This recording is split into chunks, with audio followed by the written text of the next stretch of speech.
Bonjour. Bonjour.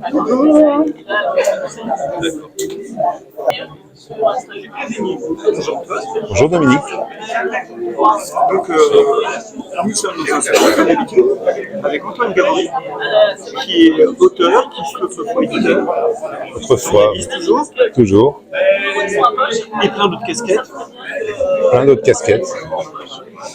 Et donc aujourd'hui, tu nous présentes plusieurs livres, dont notamment Rendez-nous Sacha Guitry, qui est apparemment Sacha Guitry est un personnage que tu apprécies particulièrement. C'est un grand personnage du théâtre, c'est un grand personnage. Pour moi, c'est une référence en matière d'histoire de France, parce que c'est un personnage qui m'a aidé à aimer la France, en fait, à devenir, je vais dire chauvin un petit peu quand même, en me faisant découvrir à la fois les auteurs, les personnages historiques, parce qu'il les a beaucoup traités à la fois dans ses films, dans ses pièces de théâtre.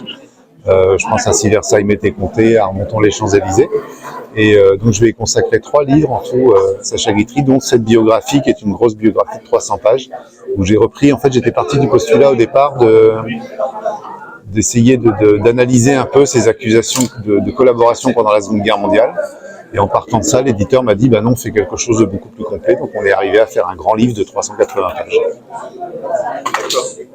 Et donc publié chez Ovadia, les éditions Ovadia dans la collection Atmosphère. Ah oui, c'est la collection. Donc c'est un livre que je traîne depuis, qui m'accompagne plutôt depuis 5 ans, qui m'a permis de faire énormément de rencontres, de mettre en place plein de projets, notamment des conférences.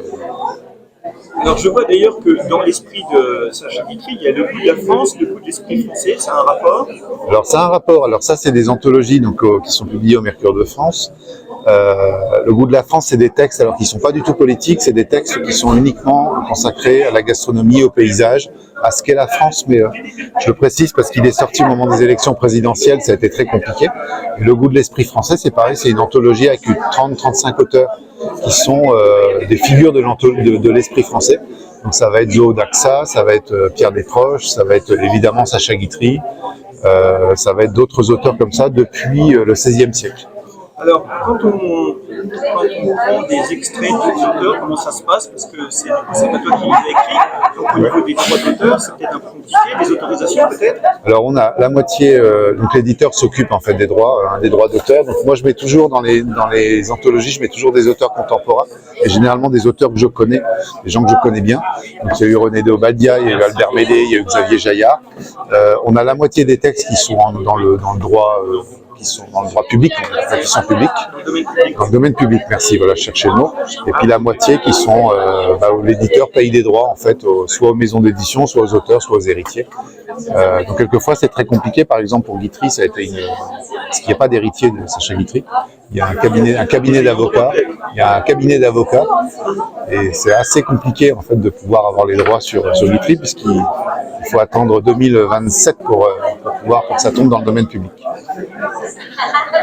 Voilà. Et le goût des châteaux, donc c'est toujours la même collection? C'est toujours la même collection, c'est toujours le même principe. Là, c'est alors ça, c'était un peu, pour moi, c'était un nouvel exercice, parce que autant l'esprit français, la France, c'est vraiment des textes que je connaissais bien.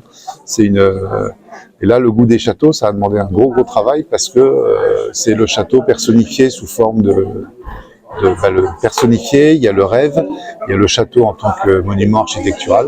Et donc là, ça a été la lecture de, je sais plus, 500 ou 600 livres pour pouvoir en sélectionner 30 à 32. Et en général, on essaye de sélectionner des textes un peu moins connus, parce que les textes très célèbres, les gens les ont déjà lus. Et donc on essaye de trouver des textes et c'est assez formidable comme travail, parce que finalement, on se plonge dans une littérature quelquefois qu'on ne trouve plus que sur Gallica, on ne trouve même plus les livres dans les librairies.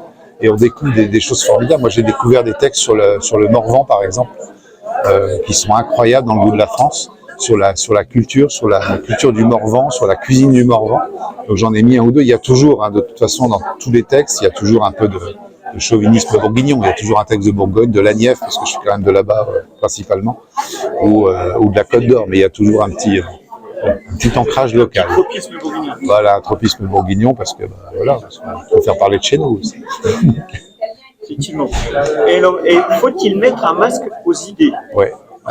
Alors ça, c'est l'Académie Alphonse Allais, dont je suis membre, je suis académicien, qui réunit, on est une 120 auteurs,